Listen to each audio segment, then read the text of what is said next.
entre las calles de un pueblo de tierra y amor, tallan que tallan sus manos, entre los mates cebados, un simple quebracho que espera ser Dios.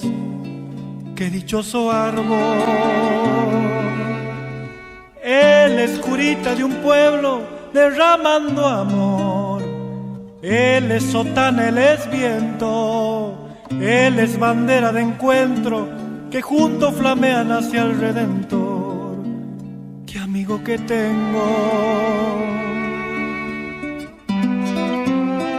Camina zapato de encuentro con la cruz que ilumina tu pecho. San Francisco, solano en tu cuerpo, violinero viejo. Camina llamando a María, pa' que teja tu santa armonía, que en tus rezos tú sigas creciendo, hombre del silencio.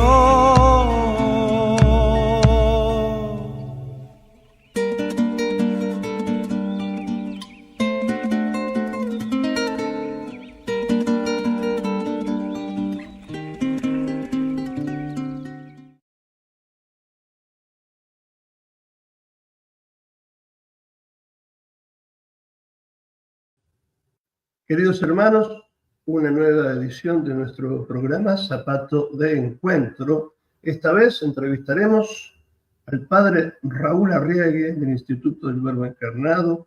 Ya hace mucho que nos conocemos, ahora lo tengo de superior. Y por eso lo he querido también invitar para que nos hable de un tema interesante que él ha explorado bastante, ¿no? Es el tema de la vocación, pero la vocación en general, es decir, toda vocación, todo llamado. Y bueno, este programa se transmite por Radio FM Creación 97.7 de La Plata, en vivo, después por Radio Morenita del Valle 104.5 MHz de Concepción del Tucumán, del Padre Apud, aunque en diferido en su radio, amigo nuestro el Padre Apud, que nos está escuchando. Radio Murialdo de Mendoza, mi amigo también de Radio Murialdo, AM 1290, FM 90.5. Y ahora lo transmitimos por Facebook y a la noche por YouTube 21 a 30 horas si Dios quiere. Bueno, el programa de hoy se va a llamar, que recorremos con nuestro zapato de encuentro, verdaderamente Dios llama, Dios nos llama, es decir, la vocación del hombre, como dije recién. Bueno, desde el punto de vista teológico, el padre Raúl Arriague nos va a exponer la vocación del hombre, de todo hombre, llamado por Dios a cumplir ese proyecto divino para el cual todos estamos llamados. Dios nos ha creado a todos los hombres con el fin de alabar a Dios, cumplir su voluntad y salvarnos. De ahí la providencia, ¿no? La palabra providencia del latín propus videre es ver desde lejos, desde ese ser infinitamente perfecto que es Dios. Él nos ha proyectado en su mente divina y nos ha dado a luz desde su mente divina a nosotros que somos simples criaturas.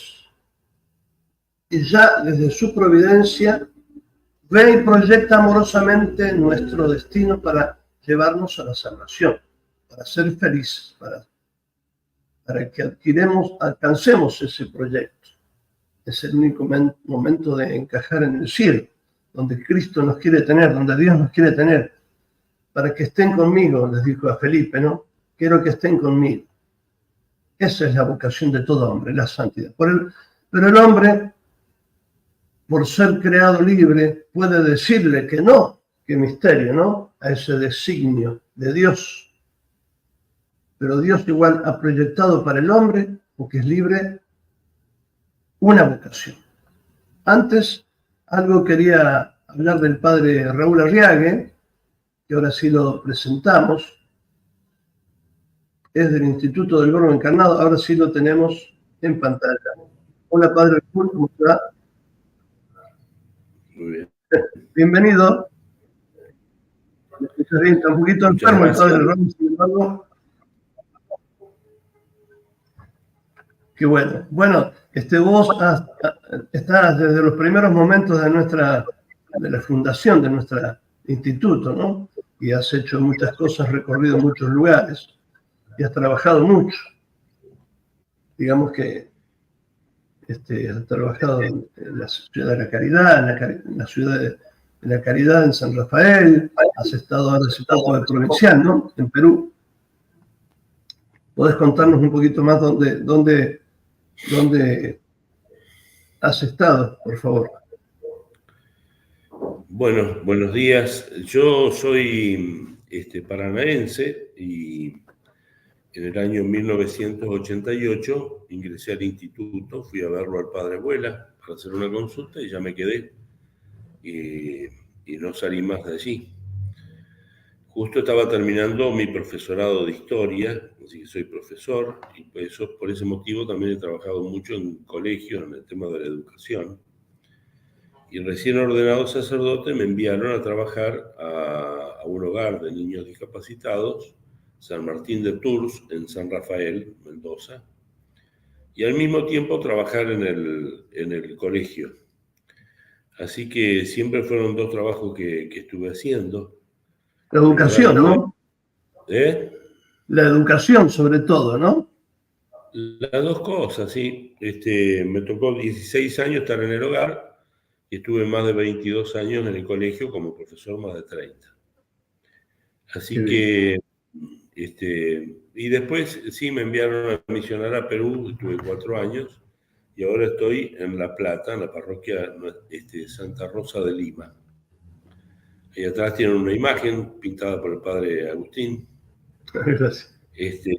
Así que eso simplemente. Bueno, gracias. Bueno, querido padre, ahora quisiera que nos orientes un poco más sobre esto de la vocación, porque en realidad la vocación principal es la que necesitamos saber. ¿Cómo es ese misterio que Dios llama? Bueno, o sea, que Dios no se desentiende, Dios se entiende con todos nosotros, ¿no? Claro.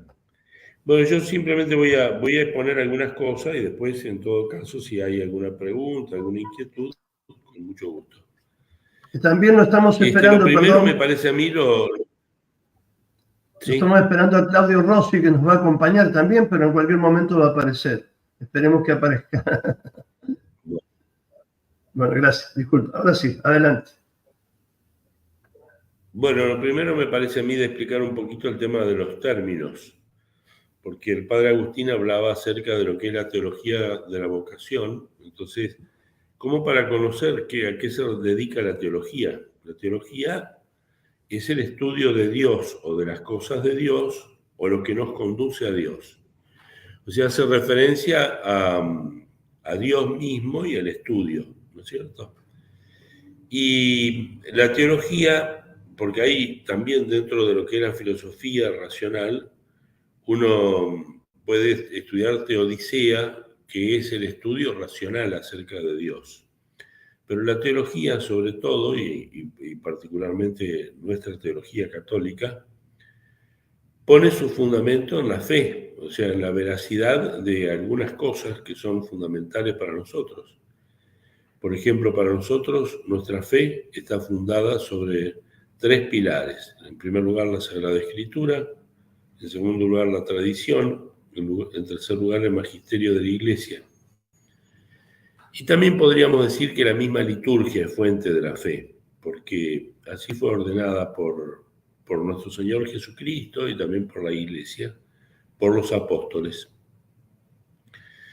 Este estudio utiliza la razón, porque si bien se dirige a las cosas que son misteriosas, que son reveladas, como por ejemplo la Sagrada Escritura, pero después aplica la razón de modo riguroso como para poder obtener ciertas consecuencias de las cosas que se afirman.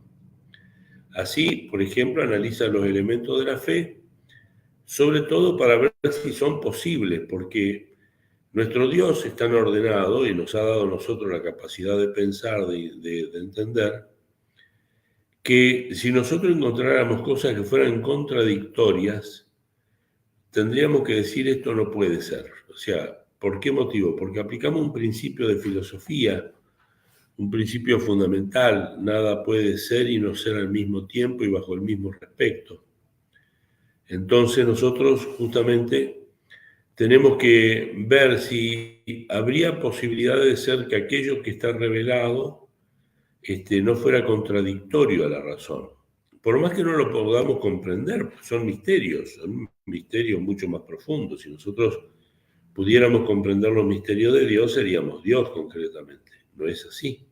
Entonces, tenemos que ver, analizar las cosas desde esa perspectiva, con la revelación que nos ha hecho nuestro Señor Jesucristo, y aplicar la inteligencia para sacar las consecuencias lógicas. Y esto es, sobre todo, ¿no es cierto?, para poder actuar. El hombre necesita conocer de las cosas. En segundo lugar, el término vocación. Vocación viene de vocar, el llamado, y hace referencia al llamado que Dios hace al hombre. El llamado puede ser general, como por ejemplo a la existencia. Por eso se habla que hay tres llamados principales. Uno a la existencia: el Señor nos llama de la nada, nombrándonos. El segundo llamado es a una vida de intimidad con Dios, es decir, la santidad. Y el tercer llamado fundamental es el llamado, ¿no es cierto?, a la santidad en un estado de vida, que puede ser matrimonio o vida consagrada. Por supuesto que después hay otro llamado más que pueda ser más particulares a cada uno, qué sé yo. Por ejemplo, llamándome a mí a la vida sacerdotal, consagrada, yo entiendo también que me ha llamado de algún modo a ejercer una docencia, bueno, cosas así que Dios puede seguir llamando.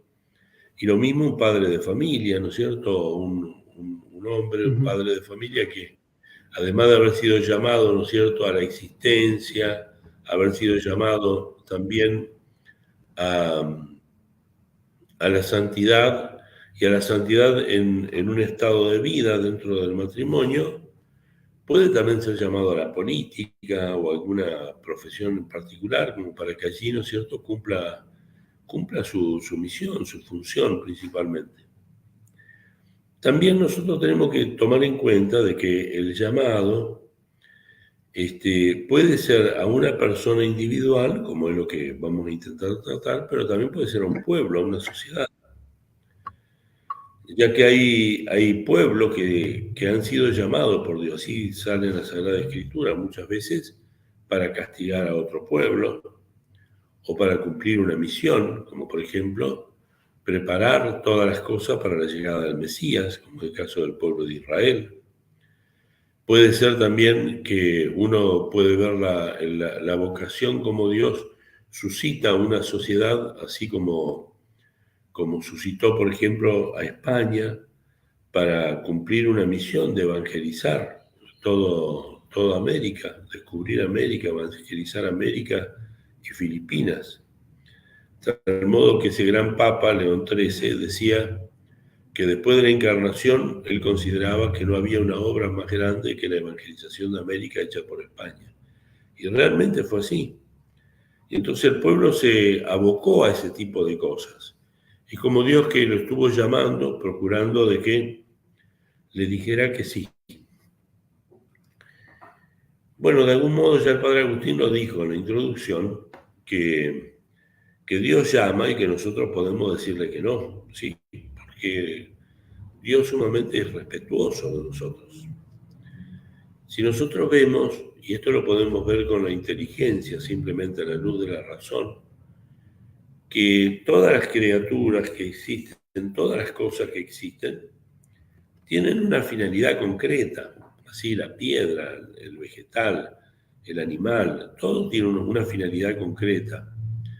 Que hay un orden en todas estas cosas. Y entonces de descubrir el orden, uno puede descubrir el ordenador. Por eso uno podría demostrar la existencia de Dios simplemente por la razón.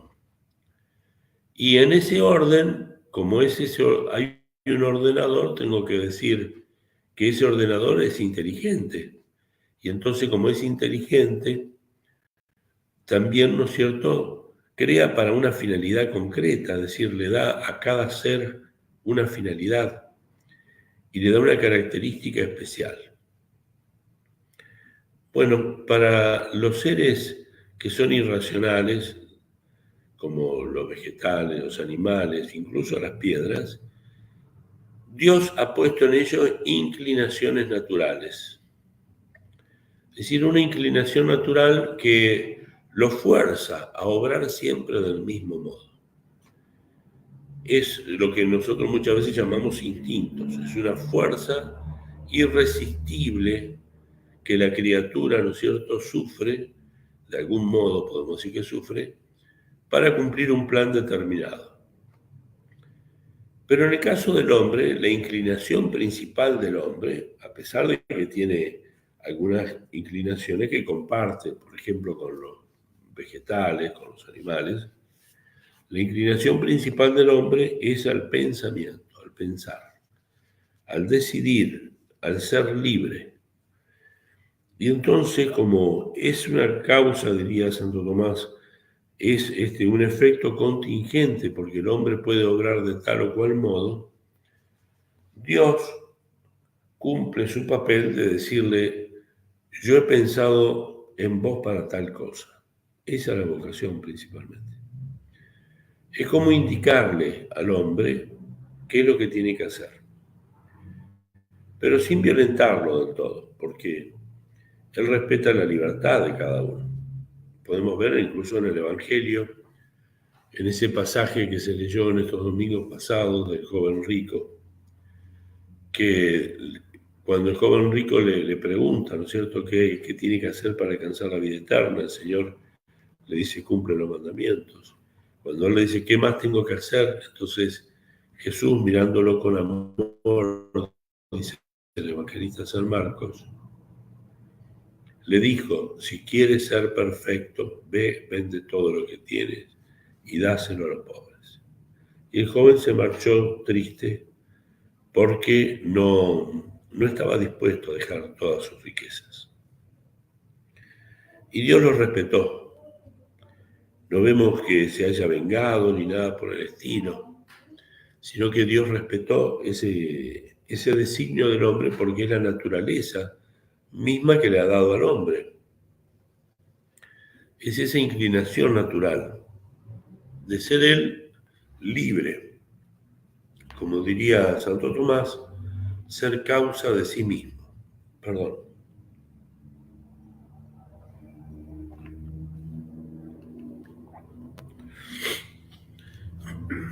Y entonces esto es lo que nosotros debemos tomar en cuenta, de que Dios nos llama como para decirnos: bueno, yo te he pensado para tal cosa o para tal otra. Hay que entender que cuando uno hace teología, está hablando de cosas que son misteriosas. La vocación, por ejemplo, la vida, nuestra propia existencia es un misterio. Pero la vocación es un misterio, y es un misterio muy grande, porque es la relación de dos personas, la mía y la persona divina, que me llama. Y entonces, en esa relación, en esa interacción, puede haber muchas confusiones. De hecho, muchas personas no encuentran la vocación. Y eso puede ser causa de sufrimiento, así como muchas veces lo vemos en los jóvenes que no quieren seguir a Dios como Él les pide. Y no estoy hablando únicamente de la vida matrimonial, sino también, de la vida consagrada, sino también de la vida matrimonial. De que a veces, ¿no es cierto?, se empeñan en no acceder a tal cosa con tal persona, o habiendo cuidado tales detalles, y viven una vida de tristeza. Lo conozco eso muy de cerca, porque me ha tocado acompañar a un joven que se negó muchas veces de seguir a Dios y vivió realmente en un infierno. Y entonces yo lo comparaba con la vocación de Jonás. ustedes recuerdan, después vamos a hablar algunas cuestiones de Jonás, pero cómo Jonás se negó a Dios. Dios lo llamó y le dijo, ve a la ciudad de Nínive y predica allí en mi nombre. Y él se escapó, se fue para Tarsis. Y estando en el mar, sobrevino una gran tormenta que lo angustió a él y a todos los que rodeaban a él. Es decir, no seguir la vocación angustia a aquel que no la sigue, pero también genera todo un impacto en las personas que lo rodean.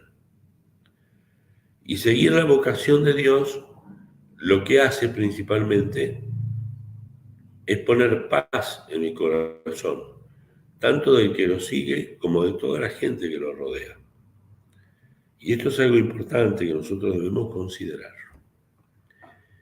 Bueno, yo quería comentar un poco este tema a partir de un texto al cual recurro permanentemente porque me parece a mí que es bien palmario, como se dice así, bien claro. Es algo, ¿no es cierto?, que nos permite estudiar lo que es la vocación en sí misma, y es el texto de Jeremías. Yo voy a hablar un poquito de la vocación de Jeremías y después voy a hacer una aplicación a todo tipo de vocación. Porque lo que le pasa al profeta es algo que también nos pasa a nosotros.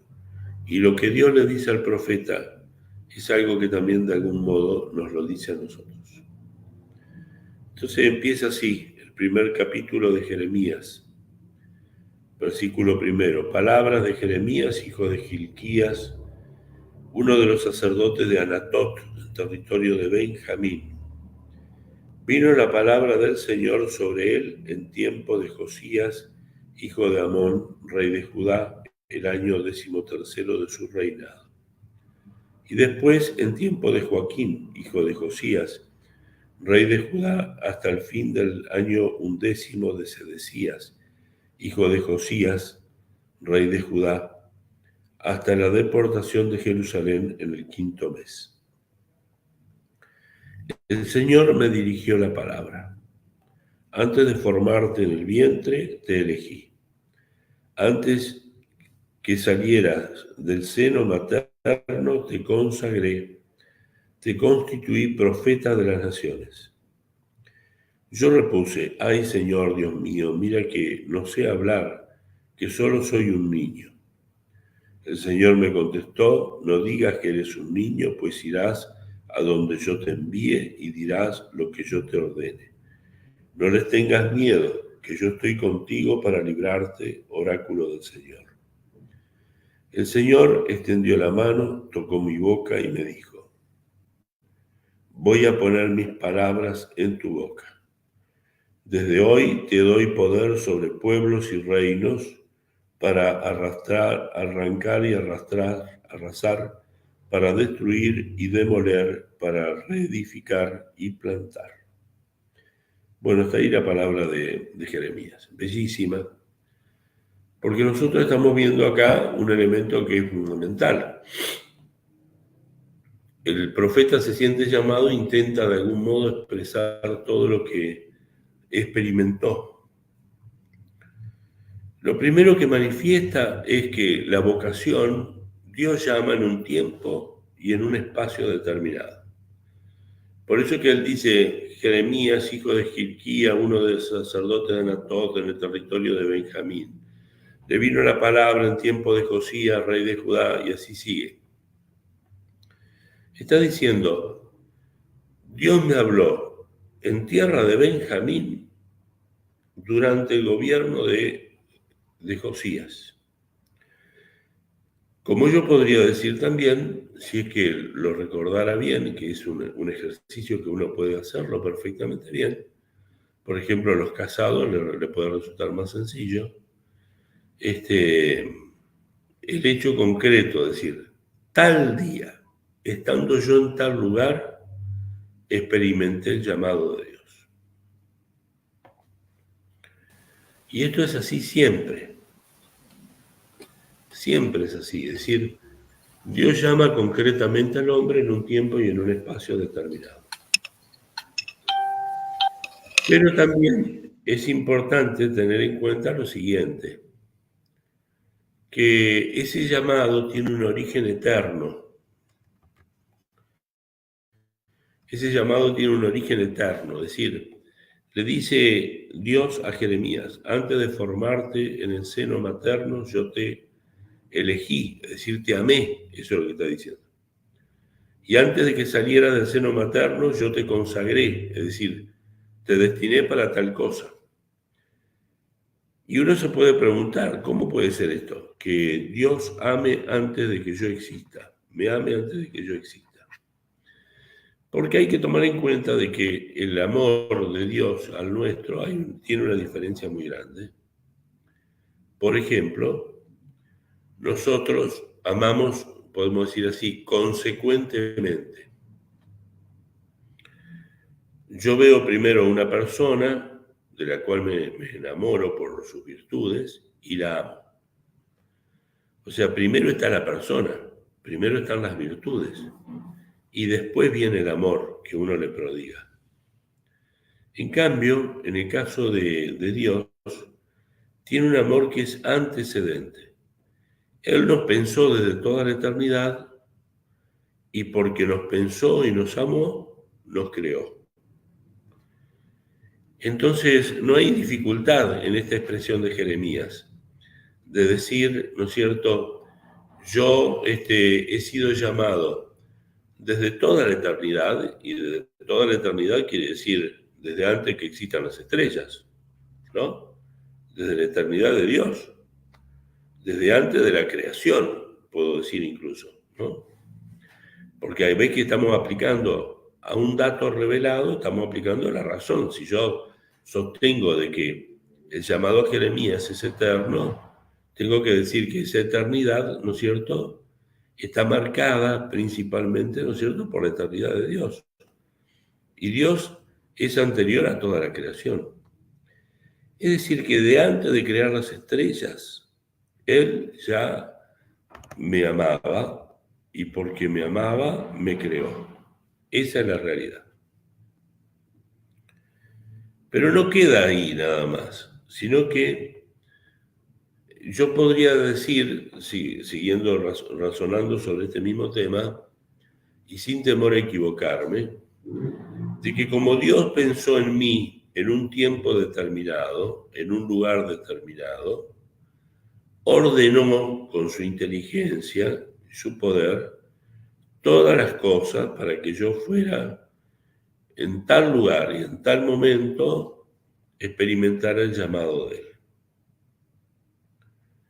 ¿Y esto qué quiere decir? Y quiere decir ni más ni menos que lo siguiente. De que como Dios pensó en mí en toda la eternidad, desde toda la eternidad, antes de que existieran las estrellas, antes de que existiera la tierra y todo lo demás, y me pensó a mí para tal momento, o sea, que yo iba a nacer tal día, en tal año, en tal lugar, hijo de fulano y sutana. Él fue ordenando todas las cosas para que se produjera eso.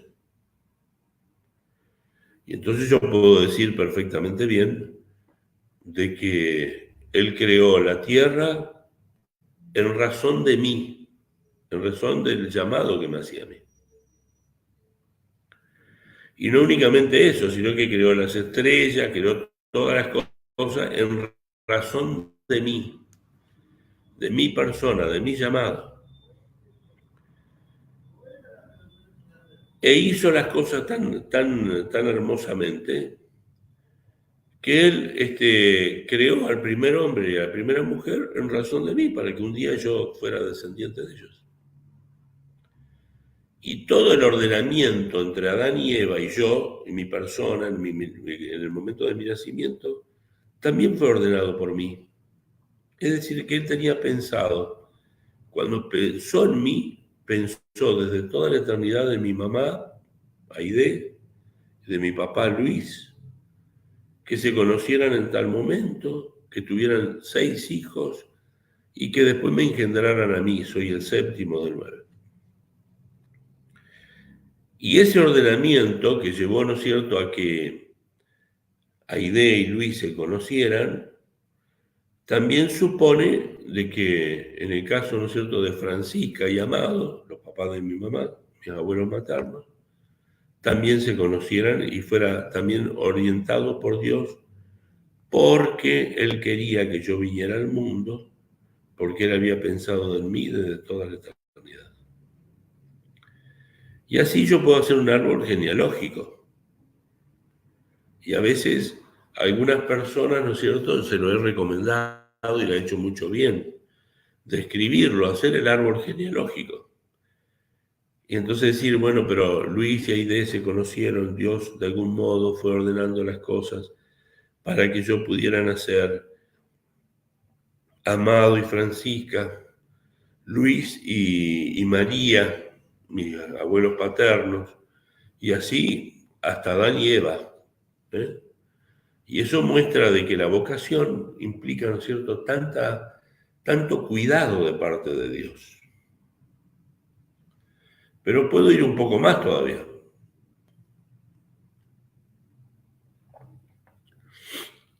Por ejemplo, yo me acuerdo de que cuando era chico fui a catecismo, íbamos a una casa, una chica nos daba catecismo y empecé a conocer a Dios por esa chica. La fui a visitar el año pasado. O sea, más de 60 años, cerca de 60 años que me había dado catecismo. La fui a visitar como cura, a saludarla y agradecerle el catecismo. Entonces yo decía, pero ¿y esta también fue de algún modo suscitada por Dios? ¿O no? Porque si Dios tenía pensado en mí, o también podría decir otro, el padre Rauch, porque me acuerdo con el sacerdote con el cual me conocí verdaderamente a Jesús y me entusiasmé y también de algún modo, ¿no es cierto?, empecé a conocer mi propia vocación. Él fue suscitado, pero suscitado él y sus padres, que se conocieron en un momento, que lo engendraron en un momento, y los abuelos, y así hasta Adán y Eva. Y lo mismo podría decir yo del padre Abuela, al que conocí, porque quería saber concretar mi vocación. Y entonces yo tengo que decir que los papás del padre Abuela también fueron suscitados por Dios de algún modo para que él viniera, que estudiara en tal lugar, que en algún momento conociera al padre Membier, que a su vez fue suscitado para que lo formara el padre Abuela y nos transmitiera el padre Abuela a nosotros alguna formación del padre Membier. Y todo eso, una maraña enorme de ordenamiento de la vocación. Y yo parto de un solo hecho, este hecho concreto, lo que acabo de leer de Jeremías. Antes de formarte en el seno materno, yo te elegí, punto. Y ahí aplico la razón, y por eso no tengo dudas de que mi razonamiento es totalmente veraz, es totalmente verdadero. Y esto suscita en nosotros, o tendría que suscitar en nosotros, un gran amor, porque vemos todas las cosas que Dios ha hecho para que uno, cualquiera, yo, Juan Pérez, el que sea, en un determinado momento experimente lo que es la vocación. Me hace acordar siempre a ese poema de Thomson, este inglés, que se llama El Lebrel del Cielo, que va narrando en una poesía muy larga, va narrando, ¿no es cierto?, todas las cosas que como Dios actúa como un lebrel, es decir, como un perro, un sabueso que va buscando a la liebre y lo busca por un lado, por el otro, le pone trampas por acá, trampas por allá, porque está continuamente buscándolo. Y es eso lo que somos nosotros, por Dios. Somos buscados y la vocación es eso, concretamente. Entonces, ese hecho me parece a mí que es sumamente importante para tenerlo en cuenta. Y fíjense, como dijo el padre Agustín, teología de la vocación, yo expliqué lo que significa el término teología, parto de un dato revelado, pero después aplico la razón del modo más estricto posible para sacar las consecuencias. Y estoy haciendo eso. Vamos un poco más todavía con Jeremías. En ese versículo 5 de Jeremías dice esas dos expresiones. Antes de formarte del seno materno te elegí, te amé. Antes de que saliera del seno materno te consagré profeta de las naciones, te nombré. Es decir, que la vocación es para algo, ese es el tema, ¿no? A Jeremías para profeta de las naciones. ¿Y nosotros? Porque si estamos aplicando las cosas de Jeremías, tenemos que decir que a nosotros también nos consagró para algo. ¿Para qué nos consagró? Ese es el tema del diálogo y del discernimiento que yo tengo que ir haciendo. Y lo que sucede muchas veces es que nosotros tenemos que, también como decíamos al inicio, de que la vocación es algo personal para un hombre, pero también puede ser social, entonces para un pueblo. ¿Cuál es nuestra vocación como pueblo argentino? España cumplió una vocación. Israel cumplió una vocación, el pueblo de Israel. España, Grecia, Roma, España en la evangelización. ¿Y nosotros no tendremos también una vocación especial? O sea, el Señor nos ha hecho para algo, ese es el tema. Nos ha hecho para algo. Y esto es lo que nosotros tenemos que discernir, porque esto implica, ¿no es cierto?, una gran responsabilidad de parte nuestra. Que si yo sostengo lo que dije anteriormente, de que Dios fue ordenando todas las cosas para que un día yo descubriera su vocación, y esa vocación es para algo, yo no puedo así nomás renunciar al plan de Dios, ¿no? O sea, tengo que ver cómo puedo cumplir con lo que Dios me pide. Es una gran responsabilidad. La palabra responsabilidad viene de respuesta, de una respuesta seria a algo que se me plantea. Entonces yo tengo que ver eso concretamente. Bueno, podríamos decir más de esto, pero yo por el tiempo me parece que voy a avanzar un poquitito más. En el versículo 6 de Jeremías está la respuesta de Jeremías. Dice: ay, Señor, Dios mío, mira que no sé hablar, que solo soy un niño. Que es lo que nos pasa a muchos, nos ha pasado, al menos a mí, creo que en un momento, que existe como una especie de vértigo entre lo que Dios nos pide y lo que nosotros somos. O sea, cuando nosotros nos consideramos a nosotros mismos, vemos, ¿no es cierto?, que hay una desproporción con lo que Dios nos pide. Ese es el tema. Y entonces nos entra el miedo. Lógicamente es así. Le pasó a Pedro en la pesca milagrosa, narrada por San Lucas, capítulo 5, versículo 5 en adelante. Después que Cristo estuvo predicando, sentado en su barca, le dijo: navega mar adentro y echa las redes. Él sabía, ¿no es cierto?, que esa hora no era, que había estado toda la noche bregando, no había pescado nada. Hay una desproporción muy grande. Él conocía, tenía todos los datos de la ciencia o de la técnica para poder pescar, y sabía que es imposible pescar en ese momento.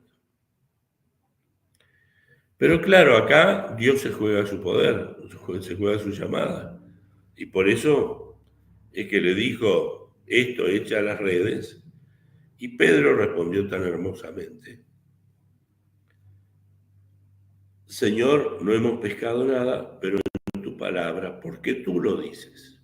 Echaré las redes. Es algo semejante a lo que le dice Dios a Jeremías. Jeremías le dice: ay, Señor, Dios mío, mira que no sé hablar, que solo soy un niño.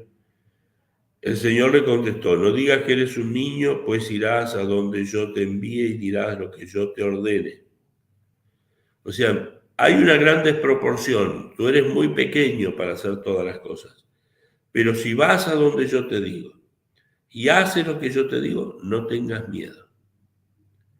Por eso sigue en el versículo siguiente: no les tengas miedo, que yo estoy contigo. Y sigue después, en el versículo 9, el Señor extendió la mano, tocó mi boca y me dijo, voy a poner mis palabras en tu boca. Desde hoy te doy poder sobre pueblos y reinos para arrancar y arrasar, para destruir y demoler, para reedificar y plantar. Es decir, yo estoy contigo, yo te doy la gracia.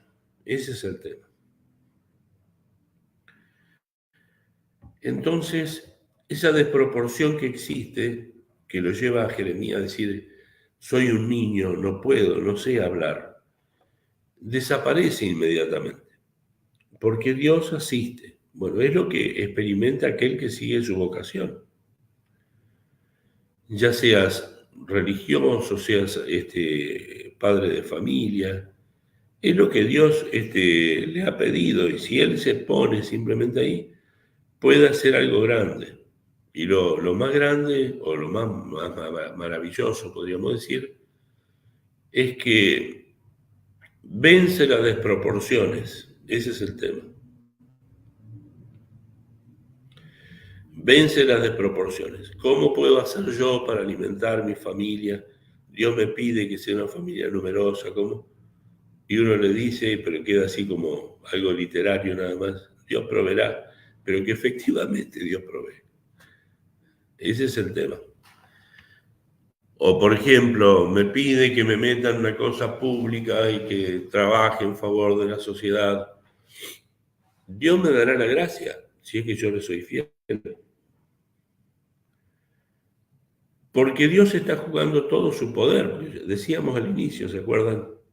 Que podíamos demostrar la existencia de Dios por la sola razón. Podemos demostrar eso a partir del orden que existe. A partir del orden que existe, podemos demostrar también de que Dios es un ser inteligente, porque está todo ordenado. Y a partir de estos dos elementos, nosotros podemos decir de que como está todo ordenado, Dios es providente. Es decir, si lo ordena, está ordenando los medios hacia el fin. O sea, no se limita a crear y a destinar, sino que también se entrega las cosas. Y esto nosotros lo podemos ver con la luz de la razón natural. Si Dios me creó, existe un ser todopoderoso que me creó, que me sacó de la nada para algo en concreto, y donde Él se está jugando su poder, se está jugando el poder. Lógicamente, ¿no es cierto? Yo tengo que decir, tengo que largarme a navegar mar adentro. ¿Por qué motivo? Porque el Señor seguramente, como lo hizo, va a producir una pesca milagrosa. Pero ¿qué es lo que falta acá? Acá faltan otras cosas. Falta, ¿no es cierto?, también la decisión del hombre, que es lo que nosotros tenemos que ver. Porque es el hombre el que tiene que colaborar con Dios. ¿Y esto por qué? Bueno, ahí podemos nosotros darnos cuenta que si el Señor nos respeta tanto y nos creó a nosotros en el ápice de la creación, podemos decir así, somos nosotros los que estamos encargados de darle, como decía el padre Agustín al inicio, esa gloria que él se merece. Bueno, entonces nosotros nos podemos preguntar, ¿pero qué? ¿Dios necesita de nosotros para su propia gloria? No, en realidad no necesita de nosotros, porque la gloria de Dios se puede considerar de dos modos. Una gloria intensa, que es la que tiene desde siempre, y por eso Él, desde que es Dios, desde siempre, es feliz y es sumamente glorioso. Pero hay otra gloria, que es la que nosotros sí podemos darle, que es la gloria extensa, se dice así, que es cuando uno, ¿no es cierto?, es bueno y tiende a difundirse, y entonces ve en las criaturas, en la bondad de las criaturas, ve su propia gloria de otro modo distinto. Se ha multiplicado. Es lo que les pasa a ustedes como padres de familia, ¿no? Porque el amor que se tienen entre los padres se ve coronado por los hijos, al mirar a los hijos. Es esa extensión así. Bueno, Dios a nosotros nos creó en el ápice, en el lugar más alto de la creación material. Y nosotros tenemos una misión, que es permitir que todas las criaturas lo glorifiquen. Es lo que yo veo en el capítulo 8 de la carta a los Romanos. San Pablo dice, la creación entera gime con dolores de parto, hasta la redención de parte de los hombres. Porque el hombre la sometió, dice así. ¿En qué sentido la sometió? Y la sometió en este sentido, en cuanto a que Dios, que tiene un fin, que es la felicidad, no puedo desarrollar este tema, es un tema muy hermoso, pero Dios que tiene un fin, que es la propia felicidad, pero que no se encuentra en esta tierra para él, porque la felicidad consiste en lo siguiente, la definición podría ser esta: es un estado de reposo del alma ante la posesión de un bien amado. Entonces ese bien amado tiene que tener ciertas características, que tiene que ser eterna, que tiene que ser lo máximo, que tiene que ser totalmente saciativo, que no debe tener mezcla de mal, y eso únicamente se encuentra en Dios. Dios, el hombre, buscó la felicidad en las criaturas, y entonces las violentó. Ese es el tema. Eso es lo que dice San Pablo. Violentó las criaturas. Le hizo violencia a las criaturas. Y por eso es que el hombre tiene que tener esa actitud, ¿no es cierto? Como diría el padre Petit de Murat, en un librito muy hermoso que se llama Una sabiduría de los tiempos, esa actitud sacerdotal que es lo propio del hombre en el plano natural. El hombre es sacerdote, dice, naturalmente, y aún, dice, hasta en la posición que toma en la tierra, porque él está parado sobre sus pies, de algún modo como uniendo la tierra y el cielo, dice hermosamente el padre Petit. Es decir, es el hombre el que tiene que glorificarlo a través de toda la creación, en un gran acto de acción de gracias. Es lo que hacemos nosotros cada vez que van a misa, o los laicos también tienen que hacerlo, porque son sacerdotes comunes de los fieles, pero con el sacerdocio común de los fieles, pero sacerdotes. Y entonces, allí en la misa uno entrega las cosas, y entonces como que todas las cosas glorifican a Dios. Esa es la función del hombre. Por eso es que cuando el hombre trastocó el plan de Dios, la violencia desatada sobre la creación es algo tan grande. Está sometida, totalmente sometida. ¿Y esto por qué? Porque Dios quiere la colaboración del hombre, no porque la necesite. En cuanto a la necesidad, nosotros podemos hacer una pequeña distinción también, ¿no? Es decir, hay necesidades que son de medio y hay necesidades que son de conveniencia. Por ejemplo, una necesidad de medio es el hecho del bautismo para entrar en el reino de los cielos. Es necesidad de medio. Sin el bautismo no entramos en el reino de los cielos, ya sea por deseo de bautismo de sangre de los mártires o el bautismo por la inclusión de agua. Es necesidad de medio el matrimonio, por ejemplo, porque no se puede, ¿no es cierto?, vivir como cristiano y tener relaciones sexuales con una mujer sin estar casado con ella por iglesia.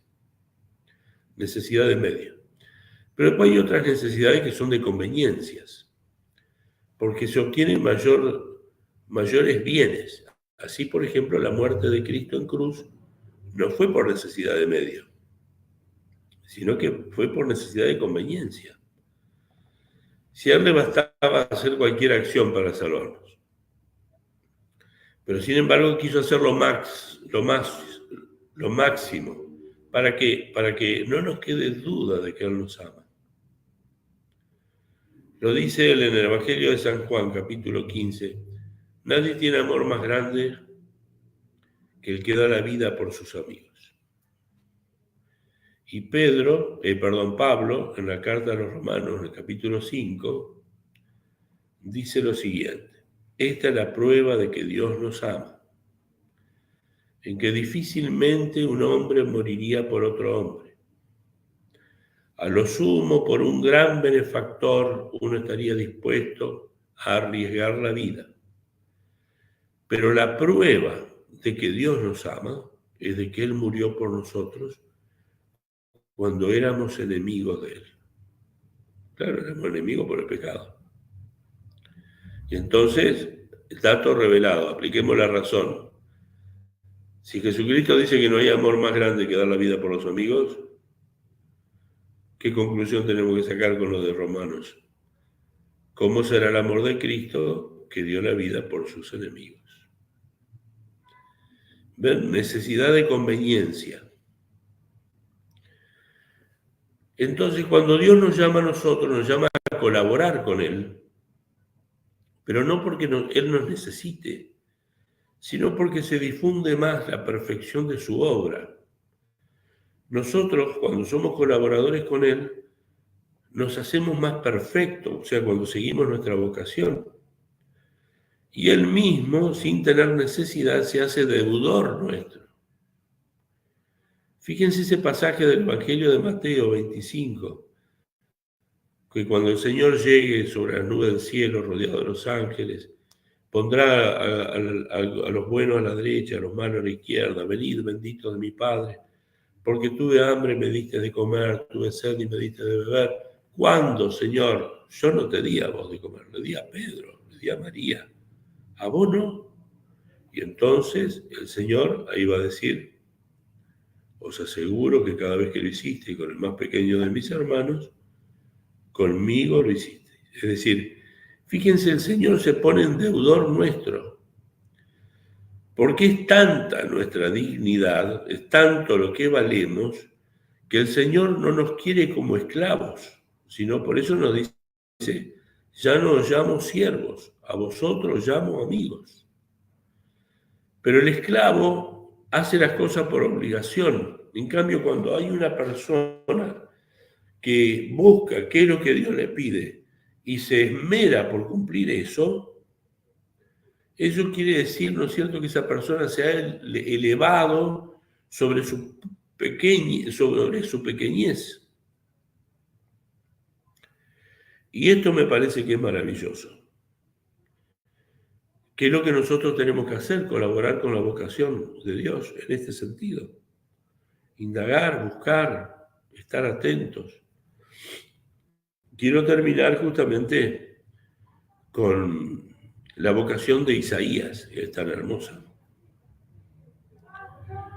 Dice así, algo parecido a Jeremías, porque intenta ubicar cuándo fue llamado por Dios.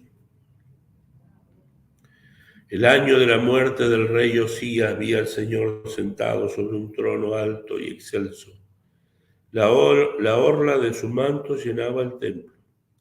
Junto a él estaban los serafines, cada uno con 6 alas. Con 2 alas se cubrían el rostro, con 2 el cuerpo, con 2 volaban.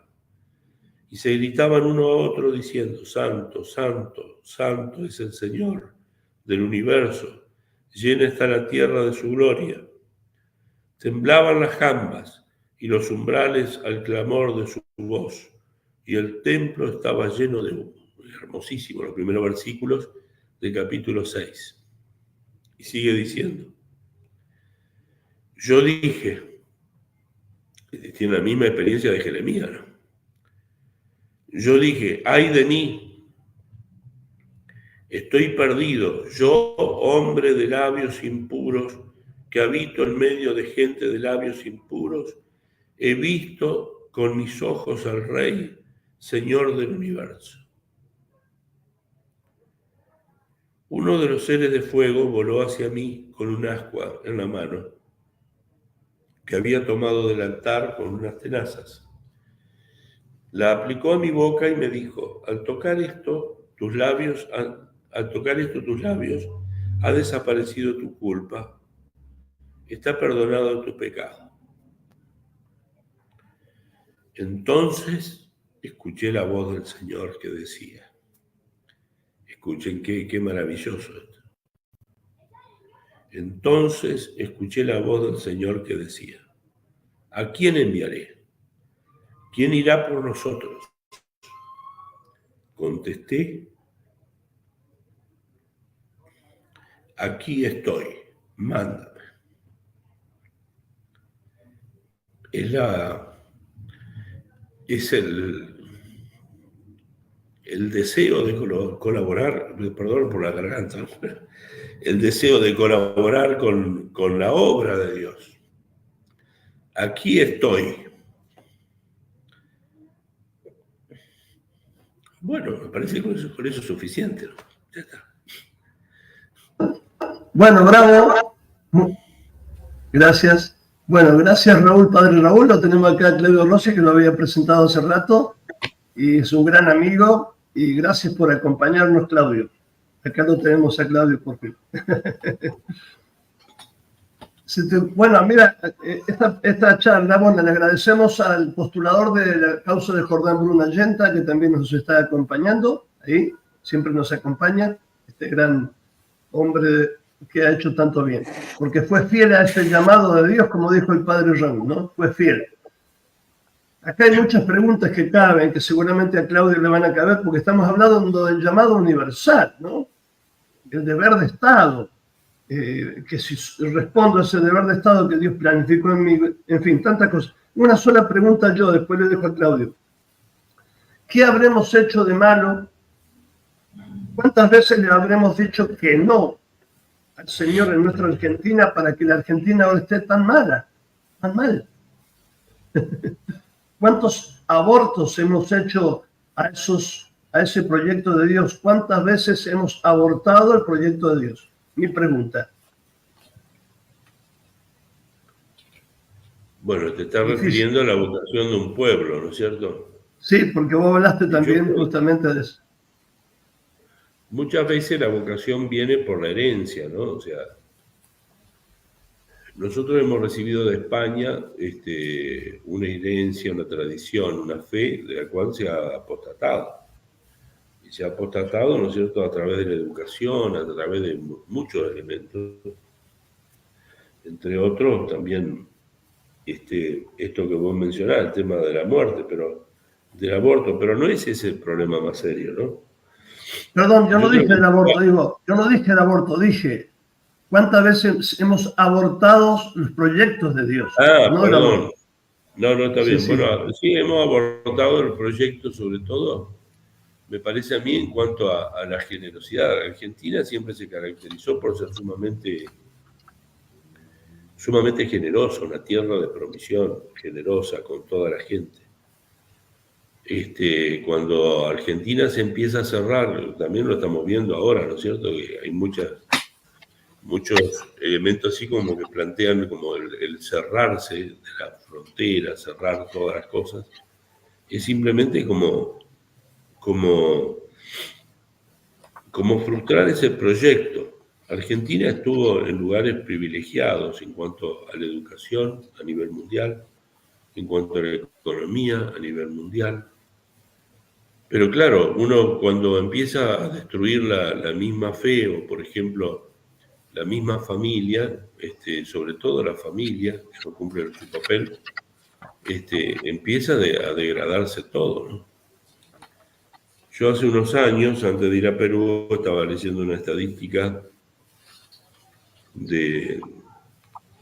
acerca de la situación familiar de los presos en Argentina.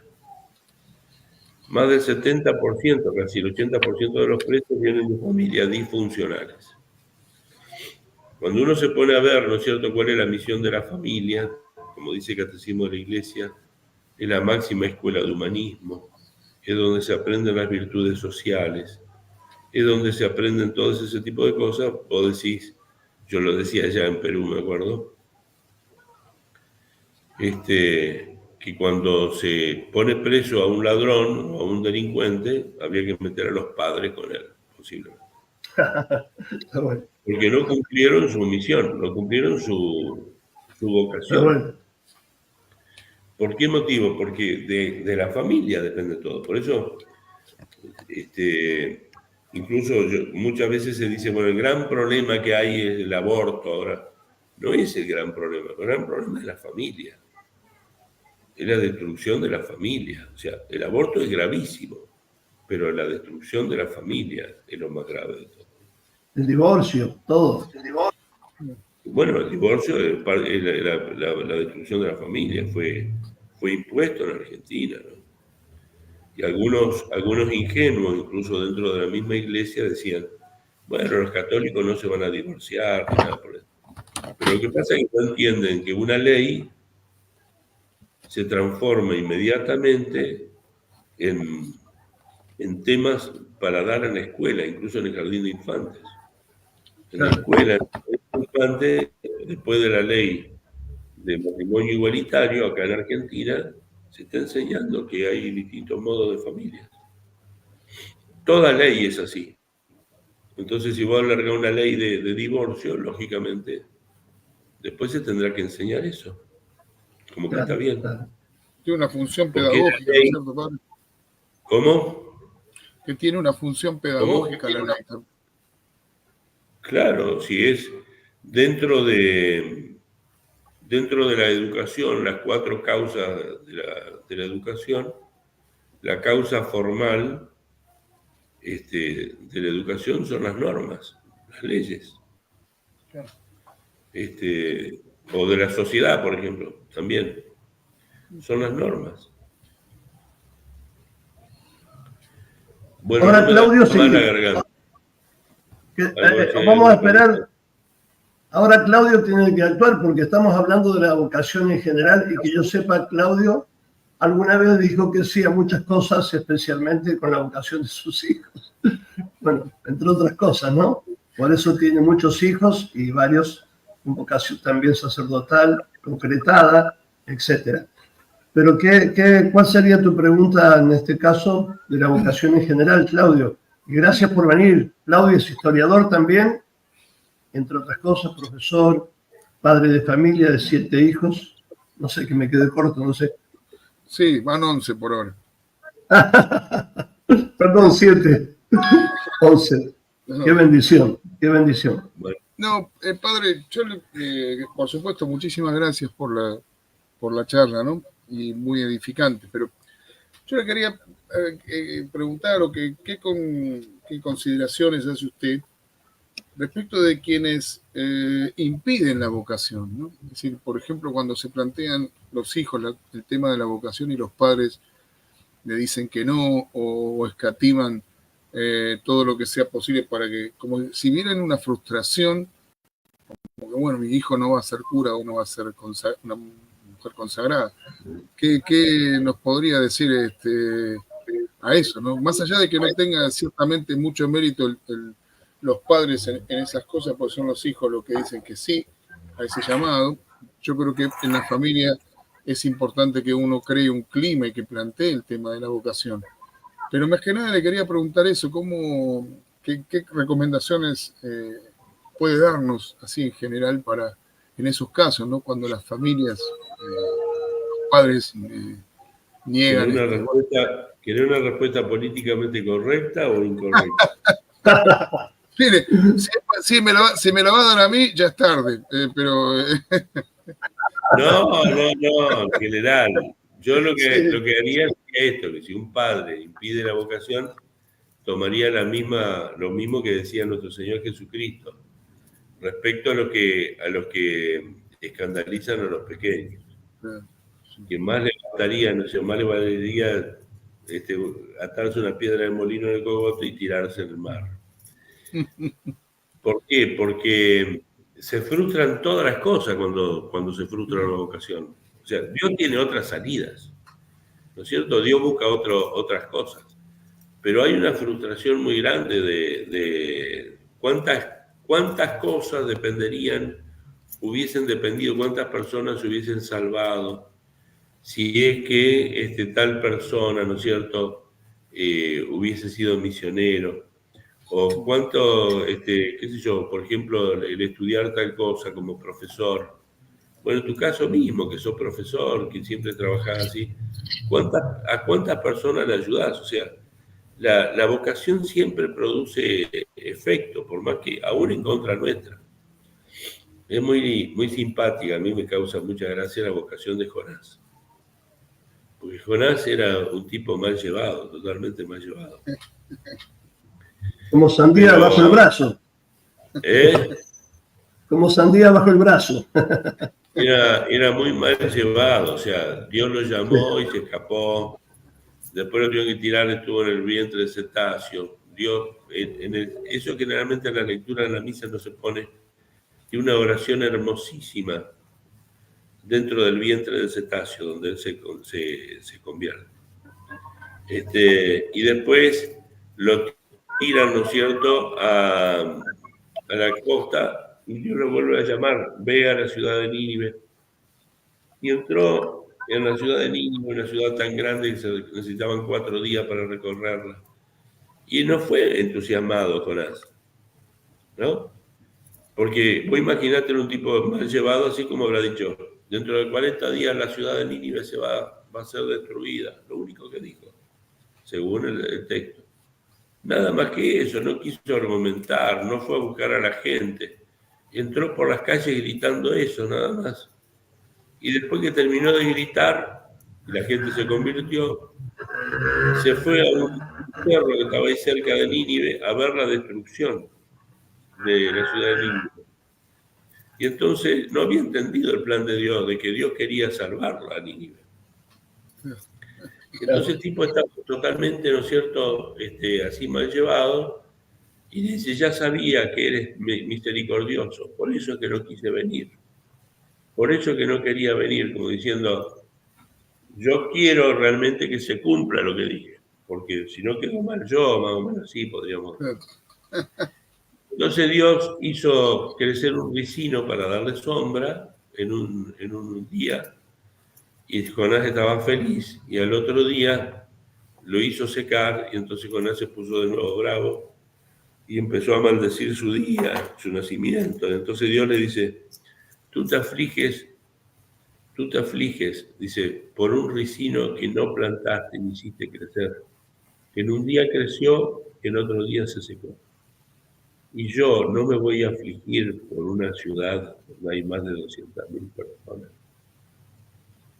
Como diciendo, el seguir la vocación aunque sea de mala gana, produce frutos, ¿entendés?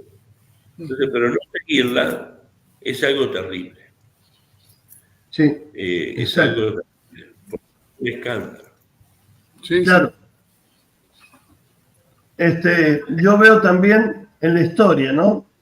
Por ejemplo, Isabel la Católica no solamente dijo sí a Dios una vez, sino muchas veces. Una cadena de sí engendra cantidad de obras como consecuencia. Por ejemplo, el Concilio de Trento no hubiese sido el Concilio de Trento si no fuera por Isabel la Católica, que dijo sí a muchas cosas, envió a grandes santos al Concilio de Trento. En fin, España no hubiese recibido la cruz y la Virgen si no fuera por ese sí y así. Claudio le dijo que sí cuando Dios le pidió a sus hijos, y bueno, y después sus hijos dijeron que sí. Toda esa cadena que se originó a raíz del matrimonio de Claudio y su esposa. Por ejemplo, pongo un ejemplo concreto, y así en tantas cosas, ¿no? Pero también cuántas consecuencias cuando decimos que no, ¿no? Cuántas vocaciones frustradas. No sabemos, ese es el tema, cuánto mal, pero sin lugar a dudas que deben ser muchas cosas malas. Sí. Bueno, Agustín, yo estoy muy cansado, porque estoy enfermo, así me voy. Sí. Bueno, muchas gracias. Muchas gracias, te sacamos el jugo igual, ¿viste? Gracias, padre. Gracias, cúrese. Cuídate bien. Bueno. Saludo a tu esposa. Muchas gracias, padre. Igualmente. Gracias. Igual con Claudio podemos... ¿Qué tal, Claudio? Gracias por venir, como siempre, gran amigo. Quisiera que simplemente, si querés, podemos extender un poquito más este tema, porque es medio extenso, porque imagínate, si colaboramos con Dios, como decía San Agustín, ¿te acordás? El Señor que te creó sin ti no te salvará sin ti. ¿Cuántas cosas, no? Cuánta gama de posibilidades hermosas que puede dar Dios, ¿no? Sí, sí. A mí me parece que una cosa importante es que la gente sepa en general que, por ejemplo, el caso de las vocaciones, de los hijos con vocaciones, son una cantidad de gracias que uno recibe que no tiene idea, ¿no? Incluso, y digo que no son gracias espirituales solamente, porque cuando uno tiene la presencia de un sacerdote en la familia, un religioso, las conversaciones son mejores, crece la caridad entre los miembros de la familia, hay una preocupación por la unidad de esa familia, y se empieza a pensar en cosas más importantes que cuando uno no lo tiene. Entonces, a veces le preguntaba yo eso al padre, porque hay un montón de gente que yo veo que por ahí sus hijos plantean la cuestión vocacional y lo ven como una frustración, como algo, mi hijo cura, ¿qué va a pasar? Y no saben que está eso, es una cantidad de gracias que son enormes, claro, enormes. Así que bueno, está muy buena la respuesta del padre y bueno, espero que se aproveche mucho. ¿Y vos cuántos hijos consagrados tienes? Decímelo ahora, por favor. Yo tengo 11 hijos y 8 son consagrados. 4 sacerdotes, 3 hermanas profesas y un seminarista. ¿Y dónde están estos hijos? El seminarista vino por acá el otro día. Sí. Hay 2 que están en San Rafael y los demás están dando vueltas también un poco por varios lados, por España, por Italia, por Grecia. Mira vos, haciendo el bien. Y uno está en Tanzania. Francisco está Mira vos, qué va. Sí, sí, muy. Por eso ¿cuántos están lejos, ciertamente, pero es como si estuvieran más cerca también, ¿no? Claro. Y yo lo veo no solamente, no lo digo de falsa humildad, sino no es mi caso. Nosotros tenemos la gracia de un grupo de amigos que tienen sus hijos también sacerdotes y hermanas religiosas y cómo se disfruta la unidad de la familia religiosa a la que pertenecemos, que es el Verbo Encarnado, y lo lindo que es decir, que entre nosotros como amigos, de hecho, las conversaciones son mejores, la relación es mejor, el respeto, hay un montón de cosas que crecen gracias a la presencia, porque en definitiva es mayor presencia de Dios en nuestras casas, ¿no? Exactamente, qué maravilla, es así. Y uno si va en la historia, vos que sos historiador, por ejemplo, gracias a que tuvimos un Papa Santo como San Pío V, que se puso a rezar el rosario en Lepanto, por la batalla gigante naval más grande del mundo, y de repente todo lo que generó, ¿no? Si no estaríamos alabando a Alá. Tal cual, tal cual. Yo me permito hacer una pequeñísima corrección, que es el Concilio de Trento, es Carlos V, ¿no? El que lo llamó. Carlos V, sí. Claro, no Isabel. No, Isabel, claro. Sí, perdón. Pero bueno, ahí lo que decía el padre, si no hubiera sido por Isabel, tampoco existiría Carlos V, ¿no? Entonces, claro.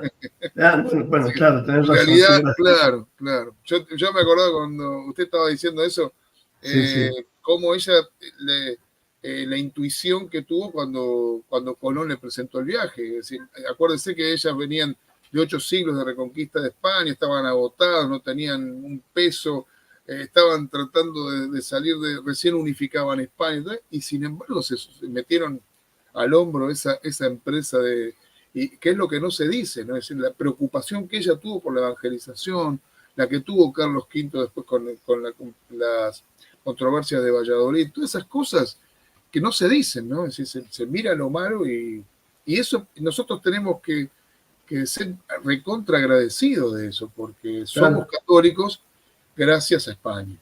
Claro.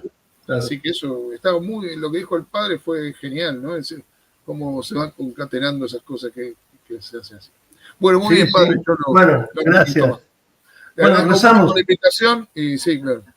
No, y hacemos una oración, lo que sea, ¿no? Sí, en nombre del Padre, el Hijo, el Espíritu Santo, amén, a la Virgen, nuestra fundadora de la Argentina, la Virgen de Luján. Dios te salve María, llena eres de gracia, el Señor es contigo. Bendita tú eres entre todas las mujeres y bendito es el fruto de tu vientre, Jesús. Santa María, Madre de Dios, ruega por nosotros pecadores, ahora y en la hora de nuestra muerte.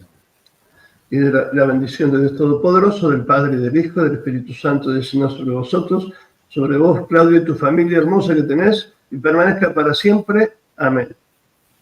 Muchas gracias. Padre, le paso un aviso nomás, sí, justamente para aprovechar esta situación. Estamos nosotros, los papás de las vocaciones del IBE, rezamos todos los miércoles los 7 dolores y gozos de San José por el aumento, perseverancia y santidad de las vocaciones sacerdotales y religiosas, en especial las del IBE, ¿no? De la iglesia y del IBE. Y las mamás rezan las 40 horas todos los meses por esa intención también. Entonces, si alguien necesita o quiere contactarnos, le avise a usted y nos avisa. Rezamos por las vocaciones.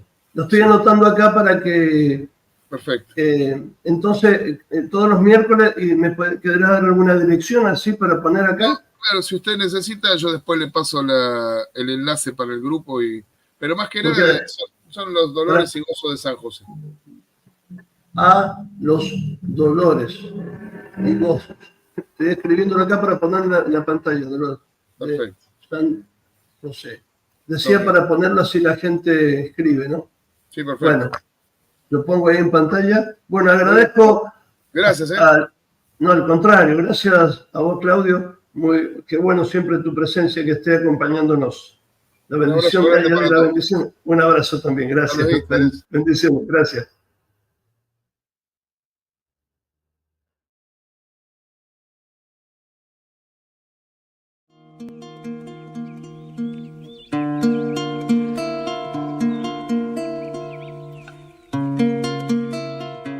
Entre las calles de un pueblo de tierra y amor, tallan que tallan sus manos. Entre los mates cebados, un simple quebracho que espera ser Dios. Qué dichoso árbol. Él es curita de un pueblo derramando amor. Él es sotana, él es viento. Él es bandera de encuentro que juntos flamean hacia el Redentor. Qué amigo que tengo.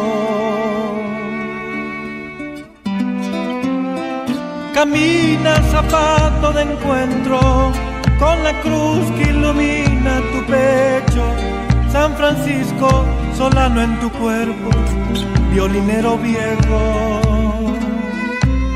Camina llamando a María, pa' que teja tu santa armonía, que en tus rezos tú sigas creciendo, hombre del silencio.